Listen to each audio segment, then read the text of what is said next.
네, 안녕하십니까. 버식입니다. 자, 2026년 2월 28일 이란 현지 시간 오전 9시 45분에 이스라엘과 미국의 합동작전이 있었고 그 폭격으로 인해서 이란의 최고 지도자 알리 하메네이가 사망했다고 미국 현지 언론 매체 그리고 이란 매체에서도 그렇게 발표를 했습니다.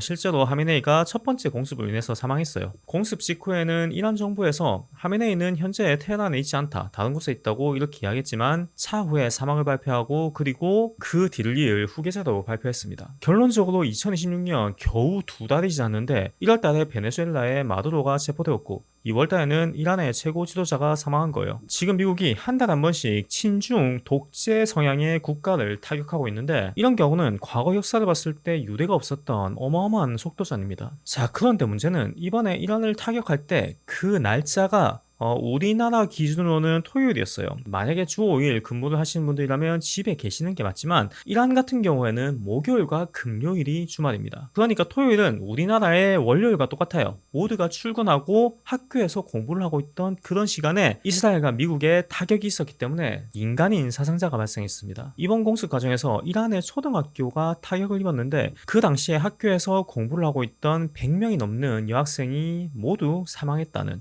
그런 뉴스가 있어요. 그렇기 때문에 현재 이란 현지에서도 이번 작전, 이번 타격을 상당히 부정적으로 바라보고 미국과 이스라엘을 상대로 성전을 벌여야 된다는 그런 반응까지 나오고 있는 상황입니다. 그런데 이런 상황을 미국이 모르지 않았을 거예요. 그럼에도 불구하고 토요일 이 시간에 타격을 해야만 했던 이유가 있을 겁니다. 이게 경제만을 포커스해가지고 봤을 때는 미국 주식시장이 닫히는 토요일과 일요일 사이에 모든 군사작전을 마무리하고 월요일날 주식시장의 피해를 최소화하기 위한 그런 조치다, 이렇게 이야기를 하시지만 기술적인 관점이나 군사적인 관점으로 봤을 때는 주말보다 평일에 작전 가능성이 훨씬 더 높다는 것을 알 수 있어요. 왜냐하면 현대전에서는 AI를 적극적으로 활용합니다. 그런데 AI가 모든 정보를 취합해가지고 상대방의 이동 동선, 그러니까 패턴을 분석할 때 항상 반복되는 일가 속의 패턴이 가장 확률이 높게 나올 수밖에 없다는 거예요. 그 당시에 미국은 이란과의 4차 핵협상을 약속한 상태이고 그리고 월요일 아침 모두가 근무지로 향하거나 혹은 어떤 업무를 보기 위해서 뭔가를 시작하는 그 시간대에 그 지도자가 정해진 장소에 있었을 확률이 가장 높기 때문에 이 시간대에 군사작전을 펼쳤을 확률이 매우 높다는 겁니다. AI 같은 경우에는 모든 정보를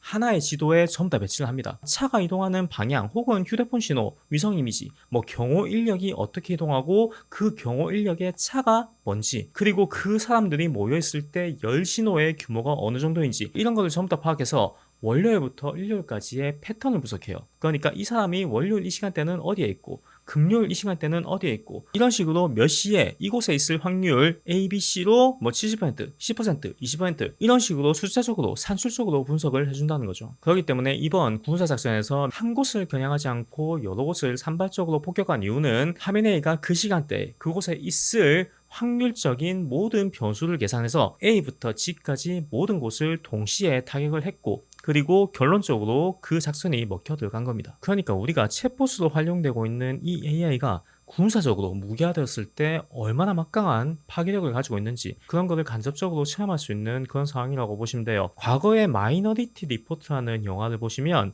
이 사람이 아직 범죄를 저지르지 않았는데 앞으로 미래에 범죄를 저질 확률을 계산해가지고 미리 그 사람을 검거하는 그런 영화가 있었죠. 거기에서 나오는 예지자가 현재 AI다. 그리고 AI는 지금도 기술이 엄청나게 빨리 발전하고 있다. 자, 그렇다면 미국이 2026년 들어서 갑자기 이렇게 속도전을 벌이고 있는 이유가 있겠죠. 자, 첫 번째로 알 수 있는 거는 AI가 현대정보전의 비대칭 군사 무기로 현재 활용되고 있습니다. 그런데 이 AI 기술을 미국만 개발하고 있는 게 아니죠. 중국 역시 빠르게 성장하고 있기 때문에 지금 미국이 가지고 있는 이 정도의 정보력을 차후에는 중국도 AI를 통해서 그렇게 활용할 수 있다는 겁니다. 그렇게 되면 미국의 지도층도 안전을 보장할 수 없는 겁니다. 미국은 다민족 국가이고 그리고 그 안에서 미국 이민자를 가장한 중국 혹은 러시아의 스파이, 간첩이 있을 확률도 매우 높기 때문에 상대편 또한 이 비대칭 정보무기인 AI를 활용하기 전에 그 정도의 정보 기술력이 올라오기 전에 빠르게 선멸 작전을 벌이고 있다. 이렇게 예상할 수 있고요. 자, 그리고 두 번째는 2026년 1월 달에 다보스 포럼이 열렸습니다. 이 다보스 포럼을 보시면 지정학적으로 글로벌 정세가 어떻게 흘러가게 될지 그런 부분에 대한 힌트를 좀 얻을 수 있습니다. 그 당시에 이야기가 나왔던 게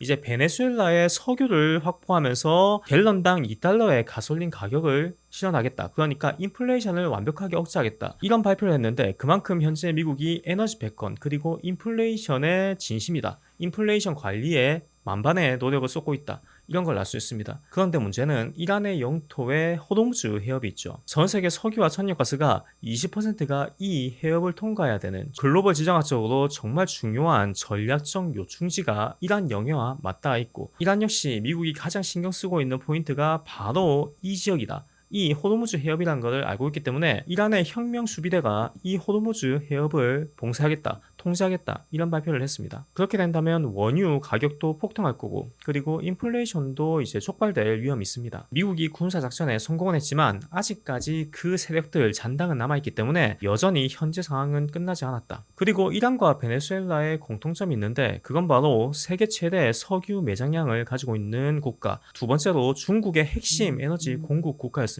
그러니까 이 두 국가의 정권이 붕괴되면 중국의 에너지, 석유 보급로를 끊는 거와 마찬가지 효과를 낸다는 거죠. 그러면 지금 시점에서 중국도 슬슬 반응이 나올 수밖에 없습니다. 지금 단계에서 중국이 군사적인 어떤 개입을 할 수는 없을 겁니다. 공개 채널을 통해서 군사 행동을 멈추기를 요구하거나 혹은 어떤 외교적인 액션을 취하거나 이런 방식으로 아마 접근을 하겠죠. 왜냐하면 현재 미국도 전면전 형세가 아니라 전쟁보다는 암살 작전에 포커스를 맞추고 있기 때문에 중국이 여기에 함부로 개입하기가 좀 어려운 부분이 있습니다. 그렇기 때문에 현재 중국 동맹이 공격을 받더라도 중국이 군사적으로 나설 그런 명분은 없다. 만약에 나서게 된다면 그거는 미국이 원하는 그런 행동을 중국이 해주는 겁니다. 그렇다면 중국은 경고는 하겠지만 미국과의 전면전을 발생하지 않을 거고 그 다음 타겟은 이제 혁명 수비대의 세력 약화가 있겠죠. 그 외에 이란을 핵심 네트워크로 활용하고 있는 해외 군사 단체가 있습니다.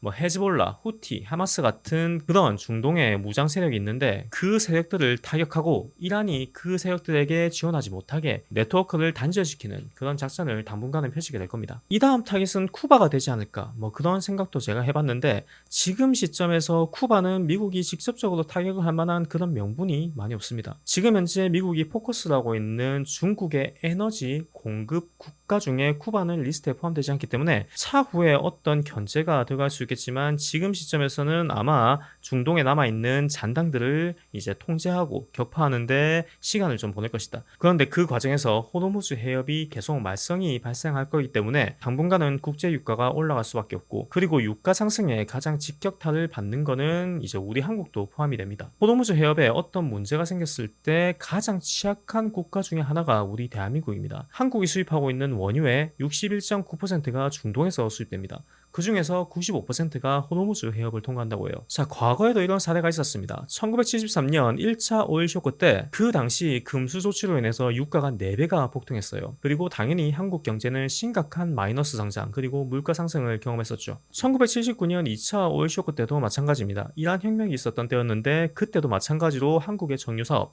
그리고 석유 화학 산업이 심각한 부진을 겪었습니다. 그런데 정말 다행히도 현재 한국은 222일 분량의 전략 비축률을 확보하고 있다고 그렇기 때문에 단기적인 부족 사태로 인해서 국가가 돌아가지 않고 우리가 에너지를 쓰지 못하고 차를 굴릴 수 없는 그런 상황은 오지 않지만 그거와는 별개로 유가가 상승하기 때문에 여러분의 생활 물가는 올라갈 수밖에 없다는 거죠. 제가 과거 영상에서 원화 가치가 하락하고 원달러 환율이 올라가는 조건에는 한국 정부의 방만한 재정적인 운영 그리고 전 세계 글로벌 유가의 가격 상승 이 두 가지가 한꺼번에 겹쳐야지 그런 일이 발생할 거다.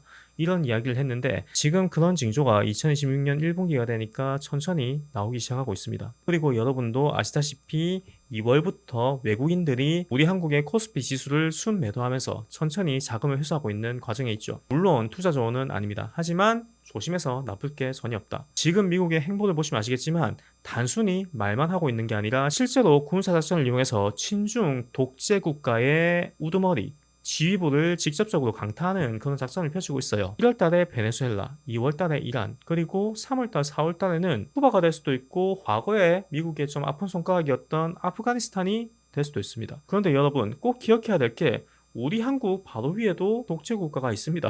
북한이라고. 지금 현재 북한이 거론되고 있지 않는 이유는 에너지 패권과 전혀 관련이 없기 때문이에요. 하지만 미국이 신경 쓰고 있는 거는 석유 에너지의 패권뿐만 아니라 전기 에너지의 패권도 함께 포함되어 있습니다. 전기 에너지의 패권은 뭐와 관련되어 있다? 암호화폐와 관련되어 있습니다. 그렇기 때문에 북한도 우선순위는 아니지만 올해 안에 어떤 변화나 어떤 군사 작전에 대한 이야기가 나올 확률이 충분하다는 겁니다. 그리고 현재 미국이 이란을 공격하는 명분으로 핵 확산 리스크를 방지하기 위한 그런 조치다. 이렇게 이야기를 하고 있죠. 북한이 정확하게 맞아떨어지는 그런 명분을 가지고 있습니다. 이런 기조를 봤을 때 이란의 다음 타깃이 갑자기 북한으로 지목될 확률도 완전히 없진 않다. 충분히 가능성이 있는 그런 이야기다.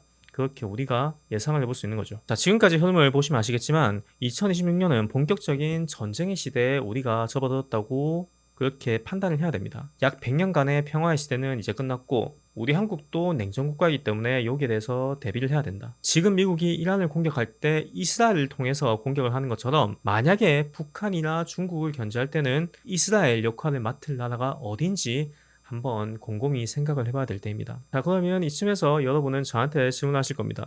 너는 그러면 왜 한국에 왔냐? 그렇기 때문에 제가 서울에 가지 않고 부산에 있는 겁니다. 다가오는 거대한 충격을 여러분에게 최대한 빨리 신속하게 알려드리기 위해서 제가 현장에 와 있으니까 여러분이 조금 더 빨리 그 정보를 캐치하고 대비할 수 있게 제가 많은 도움을 드리겠습니다.